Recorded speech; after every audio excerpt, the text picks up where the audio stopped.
Aloha! Everyone hear me okay? Welcome to the Mai-Kai.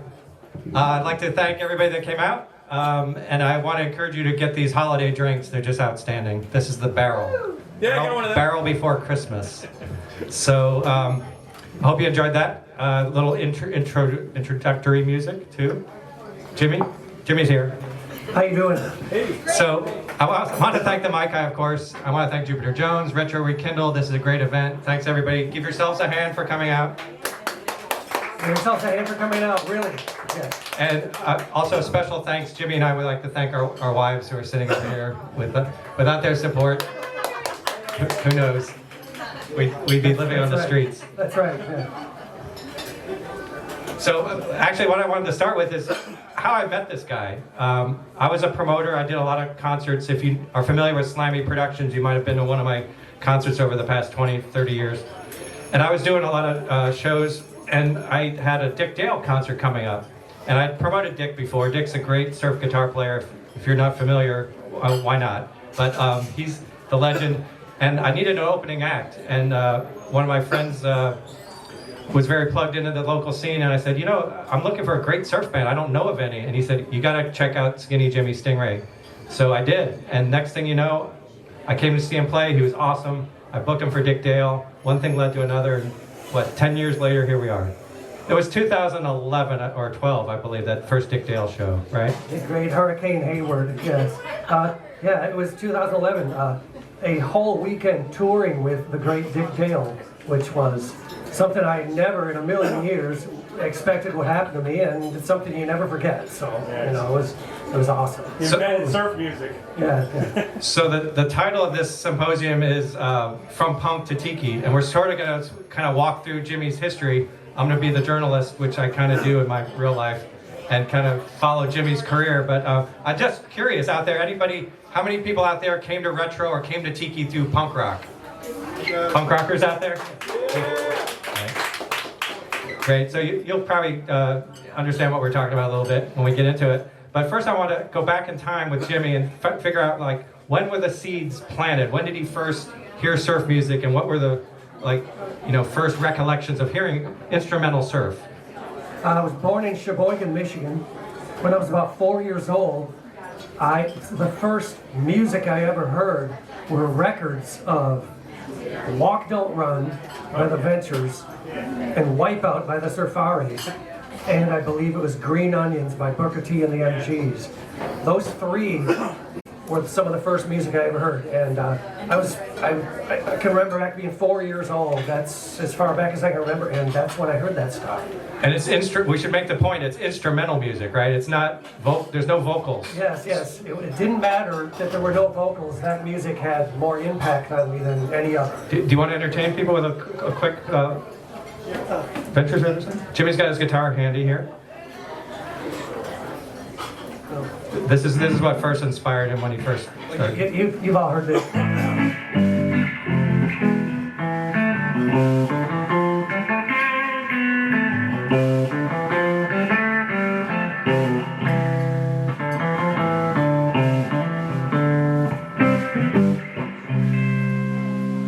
That song. And the Ventures are actually still performing. If you ever get a chance to see them somewhere, they're a legendary band.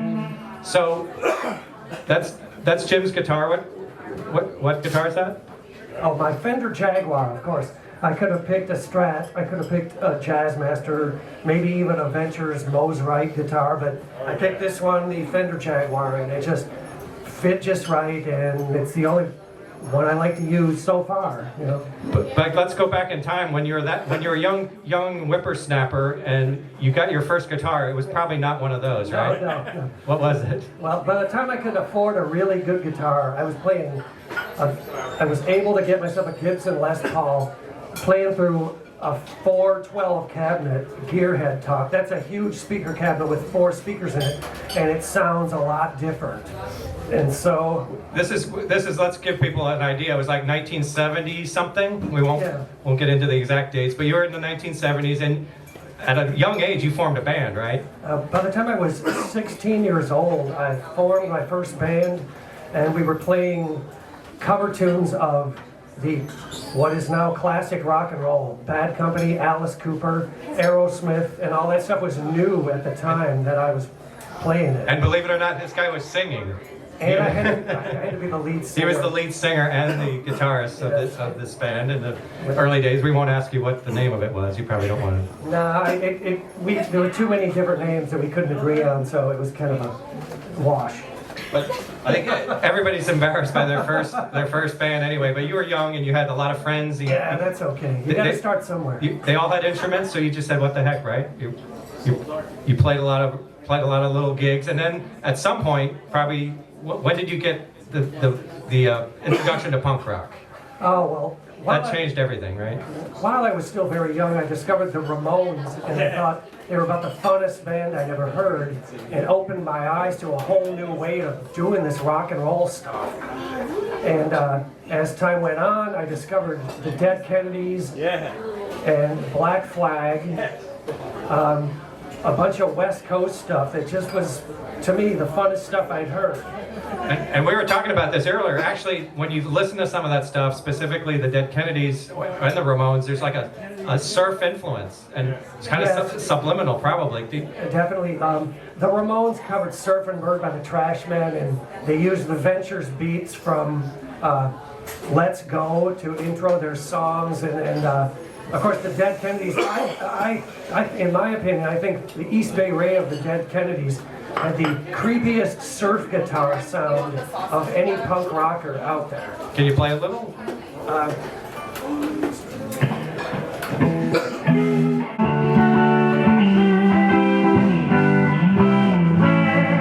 Which is like the riff from Holiday in Cambodia. So you really got into punk, and you're probably at college age at this point, right?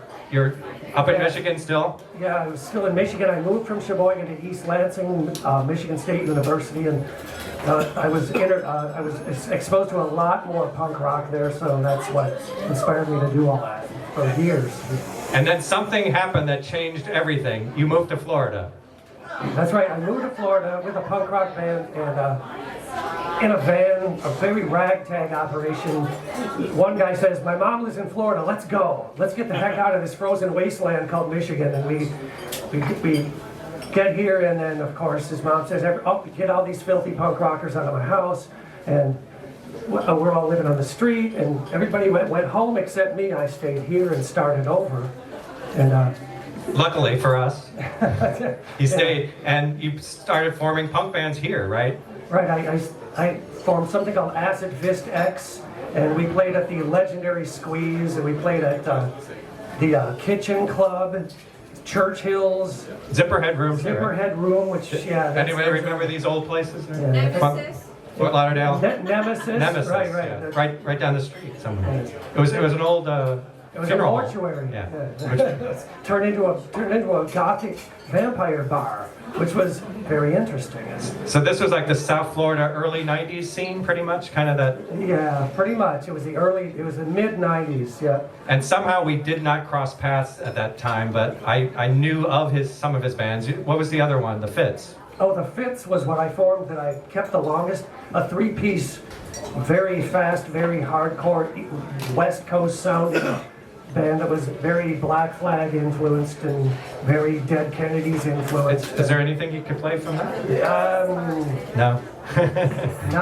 Not set up like this. Okay. So the punk scene was blowing up in Florida. You were part of that scene, and then something happened that kind of changed the direction of your musical career. It was not a good thing, unfortunately. It was always rough keeping the band together. We went through a lot of bass players, and then we finally got the bass player we wanted, who was really loving the music, and he committed suicide.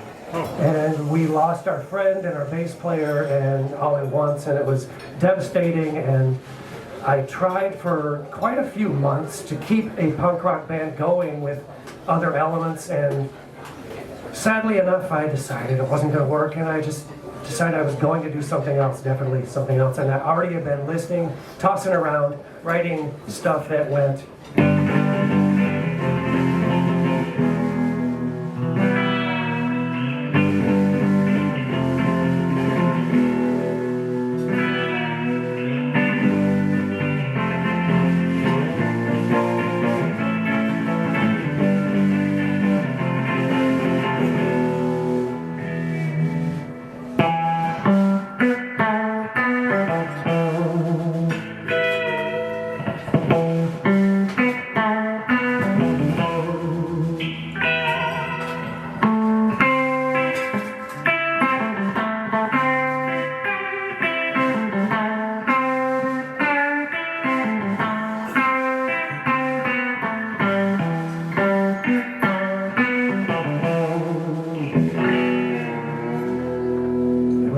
basically the first surf song I ever wrote, and I named it Bolero de Blanc, and my band and I will play it for you tonight. So I understand, Jimmy, you were like so obsessed with surf music. You were like writing songs. You were prolific before you even kind of fully delved into it. But then once you got into the history and went back in time and dug up all the old artists, it just all bets were off, right? Right. I started writing surf songs before I even did any homework. I just wrote what I thought sounded like surf songs, and they were. Now that I look back on it, they were pretty close because it was just a raw approach to rock and roll. And you had it in your DNA. I think it was already in your soul, right? The punk rock element and the surf guitar element are very close to one and the same. They're almost the same idea, almost the same element. They came about because of the same reasons and the same ambitions. The same ethos, and at the same time, you were telling me earlier you were getting into like retro culture at the very exact same time you were getting into surf music and learning about, you know, the Book of Tiki was one of the first books you picked Yes, up. I've always been into like retro culture, and it's always been a fascination with me. And I had the Book of Tiki long before I ever wrote any surf songs. So yeah, it was kind of a direction that I knew should happen. So you have this idea, you have this direction, you have some songs. Now, how do you proceed from there?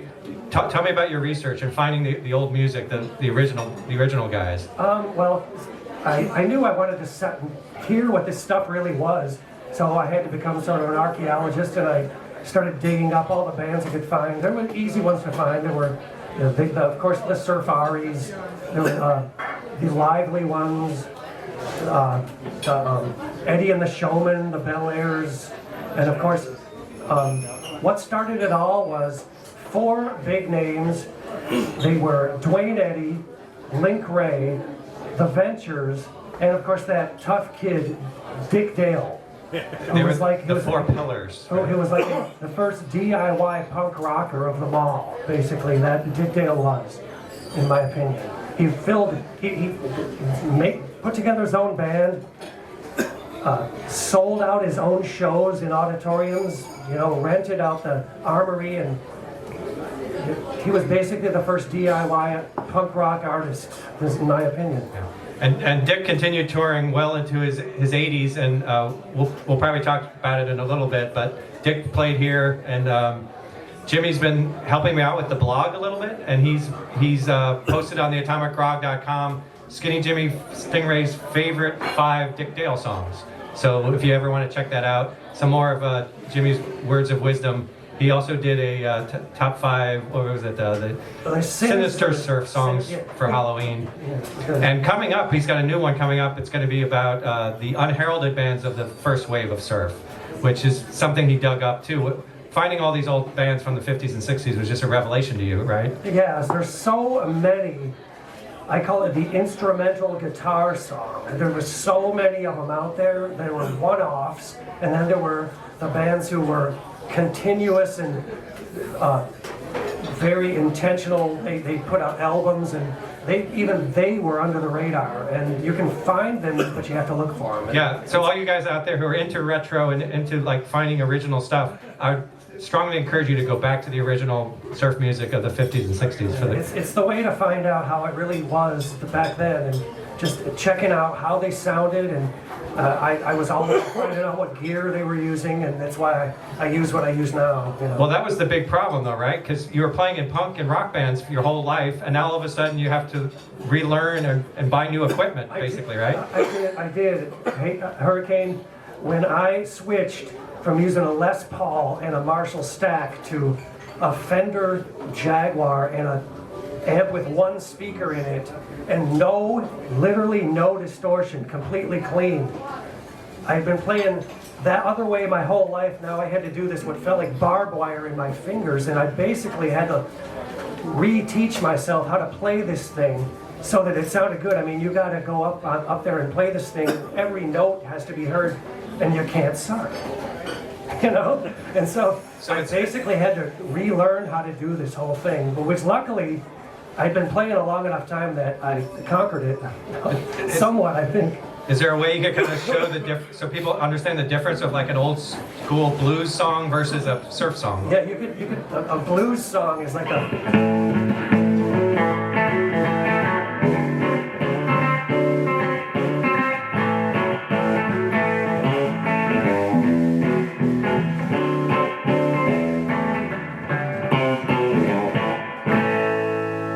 Surf song would be.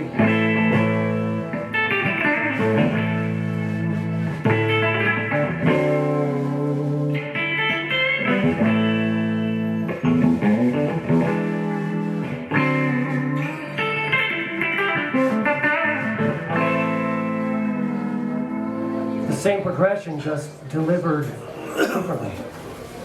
So yes.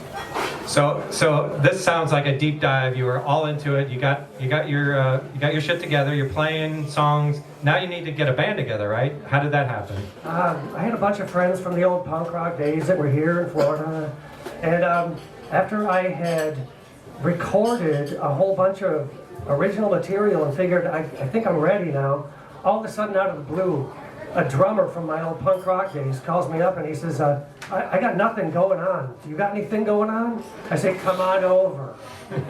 We got to do something. And he and I started the ball rolling. He brought in a bass player, I brought in a rhythm guitarist, and we had a band. And for 6 years, that was the original band called Skinny Jimmy and the Stingrays, which some of you guys might have seen. Correct. Yes. And so the name just didn't appear out of the sky, though. How did you arrive upon that name? I made up a fictional band for the tapes I recorded just for fun. It was called The Marauders, and I named all the musicians fictional names, and the lead guitarist was Skinny Jimmy Stingray. And when I told the band that, they laughed and they said, you know what, this is great, we like that. Let's call it Skinny Jimmy and the Stingrays. So, totally not fighting this, I went ahead with it, and for 6 years, that's what the band was called. But when we went our separate ways, I kept the name Skinny Jimmy Stingray and played with... You just dumped the Stingrays. Played with many, yeah. It wasn't and the anything anymore. And so I just played with many different lineups, many different configurations, and to this point, the configuration I have now is still a 3-piece, and with a stand-up bass, upright bass, and drummer, and it has worked for the past couple years. We've made an appearance at the last couple of Hooky Lows, and it's worked out so far. So we're still doing this. Well, I wanted to get back to your original band. So you got this lineup together, and it's South Florida. You're coming out of the punk scene, and I know the South Florida scene. It's not, I wouldn't say it's not open-minded, but it's a little cliquey, right? So the beginnings were rough. You're starting not only starting a new band with a new genre, and you're wearing suits, and you're going to try to find a gig. How do you get your first gig? You're thinking, okay, we're going to be in a bar, and somebody's going to say, "Why aren't you boys singing?" And they're requesting Leonard Skinner. Right. Why aren't you playing No Tom Petty and the Heartbreakers? Which I don't knock that stuff. It's just that you used to play that, but yeah, I've been there, done that, and so. I think it's more so than the audience, the club owners were the harder sell. We took our CD to the American Rock Bar and Grill, which is in Deerfield Beach in the Cove. And the kid running the bar is younger than all of us, and he's listening to this CD of this 4-piece surf band and going, I don't get it. He says, it sounds like the same thing over and over again, and we're playing the CD, and now all these guys are sitting at the bar drinking, and they're going, "This is great! Hey, you got to get these guys in here!" And they start badgering him, and he gave us a gig, and it worked, and that's how we got our first gig, doing this stuff, and wow, amazing, but then it happened. And the fan reaction or the crowd reaction was definitely better than the club owners, right? Yes, the crowd gets it much better than the club owners. In fact, we were not asked back to a certain bar once because the lady thought we were going to play the Beach Boys, and I told her that it was an instrumental surf band, and she was like, okay, come on in. And when we didn't play the Beach Boys, she says, I won't have you back, and so we lost that one. Well, I think it's their loss. But, because eventually, I mean, Skinny Jimmy and the Stingrays were very successful in the local scene, opening for some major acts. I want to talk about that real quick. Opening for the Safaris, opening for Low Straitjackets, opening for Dick Dale. Start at the top. What was it like playing with the Safaris after all these years? That's your influential band from your childhood. Seeing them play Wipeout, was that cool? Seeing Bob Berryhill up there playing the lead guitar to Wipeout, the only remaining member of the Safaris, with his sons on guitar and drums and his wife on bass. I was just, it was like, wow, it's like something you will never forget. It's like you feel like you came full circle. You're like, that's so rewarding. That experience is just so rewarding. You know, you're just like, I'm so glad I went in this direction. Wow. For me, this is big, you know? And then one thing led to another, and you got to play multiple times with one of your other, actually they're more of like a contemporary, the Low Straitjackets. Let's talk about those guys. You heard a lot of their Christmas music, but they're more of a contemporary band, but they're like right on top of it. Yes, they got the strongest act going right now in surf, you know, and I'm sure if there's somebody out there that hasn't heard of them yet, they will soon. And they've played all over the world, and I've seen them all over the country, and when they come here, it's best. And it was really a treat to get to meet them and actually do shows with them. And they're really cool, down-to-earth guys. They are great. You wouldn't recognize them with the masks off. Though. Right. With the masks off, they become real people, and they sit around and you know. So they're a good bunch of guys. Low Straitjackets, they're one of my favorites. Yeah. And then there's the king himself, Dick Dale, which we talked about earlier. You played with Dick three different shows.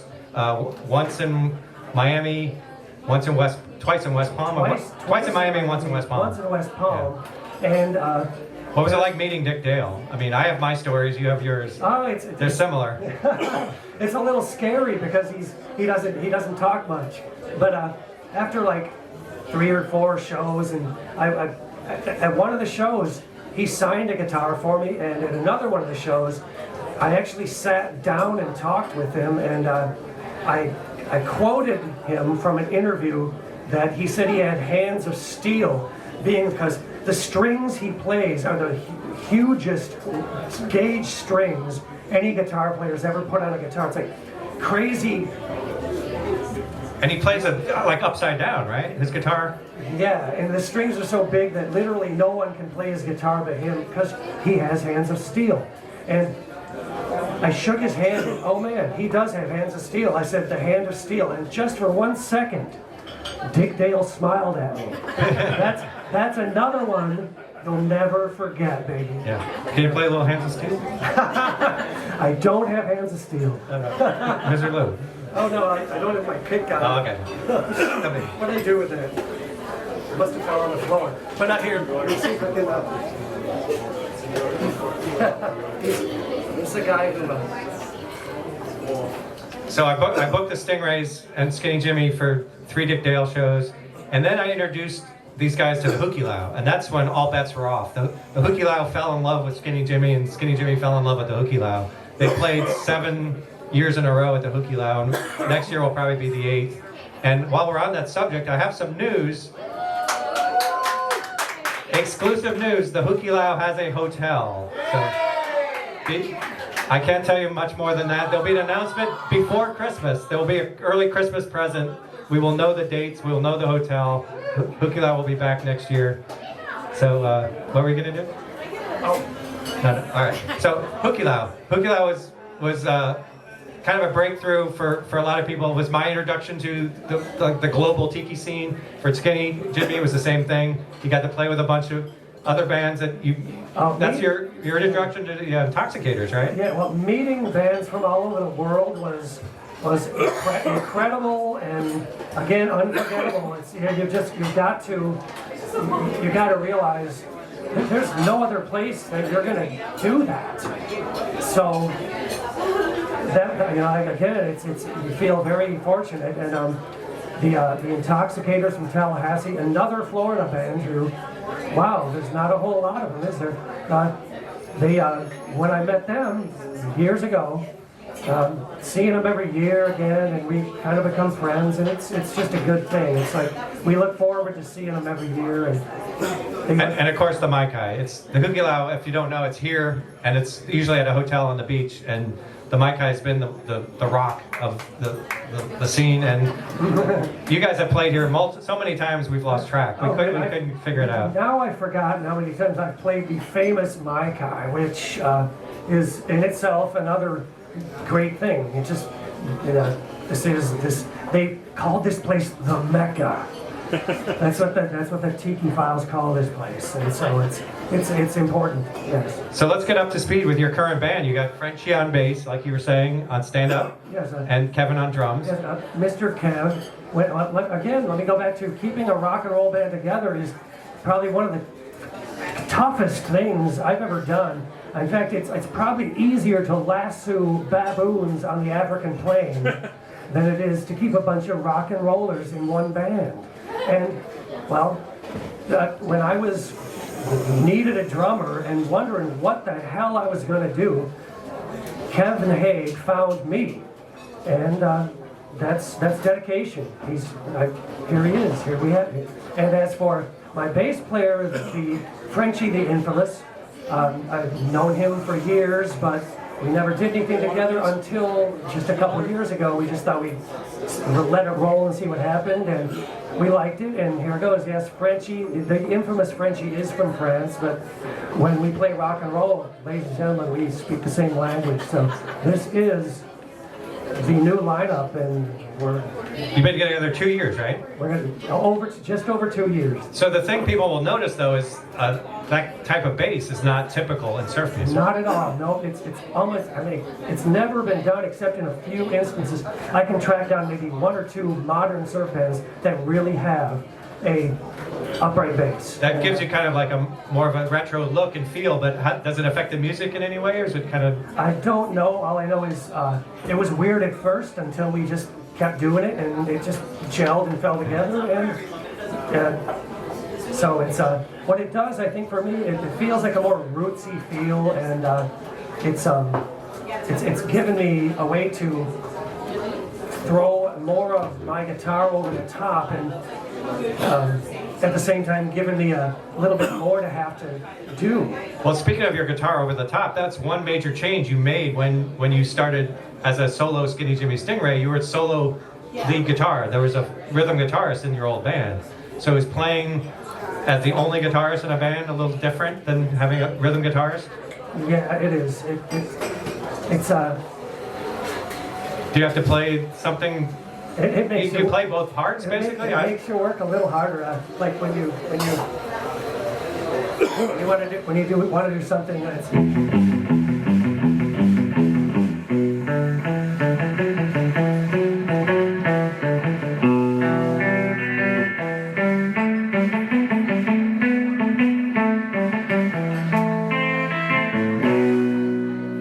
that chord in there, someone else would normally play that chord, but without the other guitar, the one guitarist has to do both of these, and so you just have to make it work.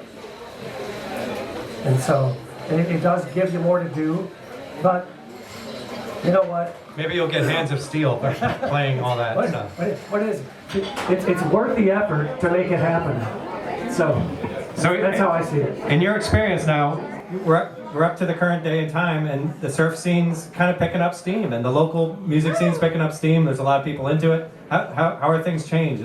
Like you said, there's so many bands now, right, from all over.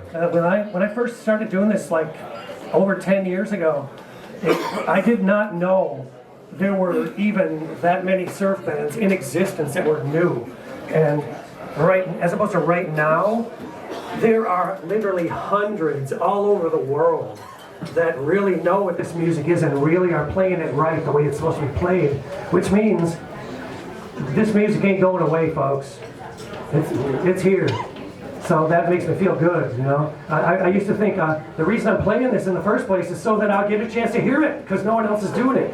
But that's changed. Now there's a way to hear it. And thanks to everybody who supports the music, supports the retro scene. I'd like to thank everybody out there. And before we wrap up, I wanted to see if anybody had any questions for either me or Jim. Anybody? Feel free to pepper us with questions. Feel free to ask anything before we give the mic over to Jupiter.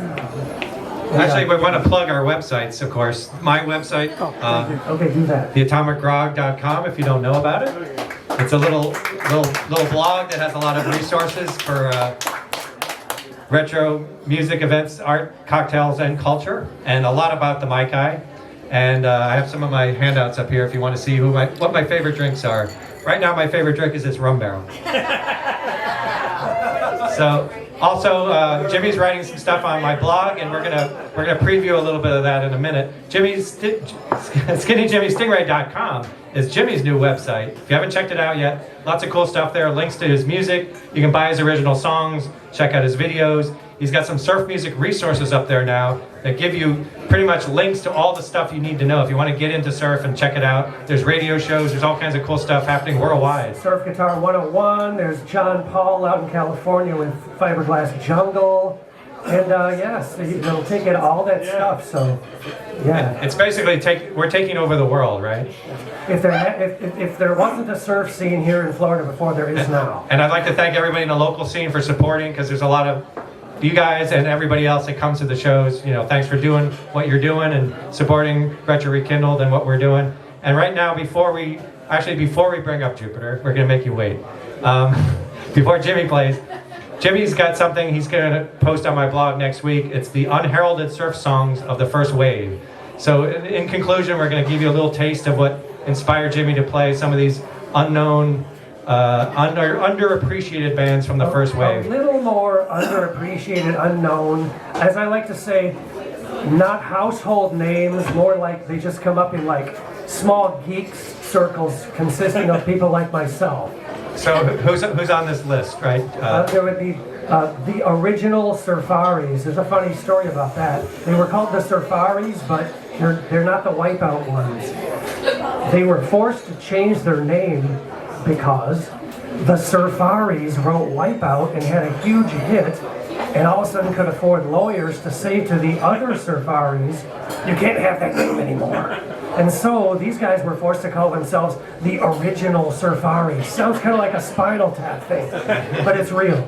And they were a very strong sounding surf band, one of the best of their time. The other is the Avenger 6, Time Bomb. There's Jan Davis, who was like one of my favorites with his crazy style of playing. There's the Revels, who wrote Church Key, Intoxica, and Comanche, all songs that every other surf band ever covered, except nobody knows who the Revels are, so now you do. And the Challengers, right? And the Challengers. Oh, yeah, the Challengers, who were so prolific, they literally released so many recordings that they can't, so many of them are in vaults and you can't even find them all. But there's a million songs out there by these guys, and they need to be checked out. They're very important. So I'm going to cue that up. You guys hang out, check out these tunes, and then we're going to bring back Jupiter, and Jimmy's going to play a set with his band. You guys have a great time. Thanks for coming out. And thank you, Jupiter Jones, for giving us a chance to celebrate the music we love.